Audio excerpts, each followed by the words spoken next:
When it comes to accessing the internet, wireless internet has become the most preferred means because you don't have to worry about cords or plugs, and you're not even confined to a specific location. But the downside to using a wireless connection as opposed to a corded connection is that wireless connections are a lot less secure. So in this video I'm going to show you one of the vulnerabilities involving a WEP wireless connection. I'm going to be doing this to test the vulnerability of my own wireless network, so I don't recommend using this method on anyone else's network but your own. To begin, you'll need to go to the Backtrack website and download the Backtrack 4 ISO image. When it's through downloading, burn it to a DVD using a free program such as ImageBurn. After you've successfully burned it to a disk, you want to put it in a computer with a wireless card and restart the computer so that it boots to the DVD. Let it run until you get this page and type Start X to start the interface. Your desktop should now look like this, and you want to go down to the taskbar and click on the Command Console icon to launch a command terminal. And the first thing that we want to do is start up networking, so type /etc/init.d/networking start. Next we want to set the wireless card into monitor mode, so type in airmon-ng and find out what your wireless card is called. Then type airmon-ng stop the name of your wireless card.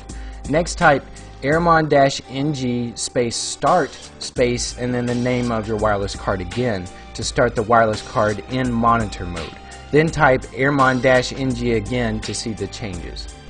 After that, we need to scan the wireless signals to get their basic service set identifiers, or BSS IDs. To do this, just type aerodump-ng and then your wireless card name.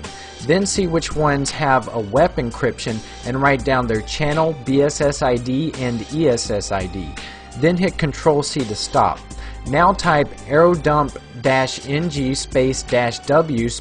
WEP -C then the channel number --BSS ID and then the BSS ID number and then your wireless card name. And this will link your wireless card to that particular connection.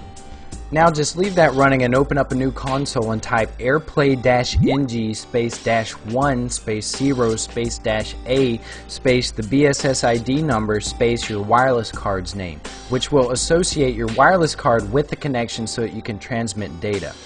Then open up another new console and type airplay-ng -3 -B the BSS ID number your wireless card's name, which will start sending and receiving data packets on the wireless connection. Now just bring up the first terminal console that we were using and watch the data column.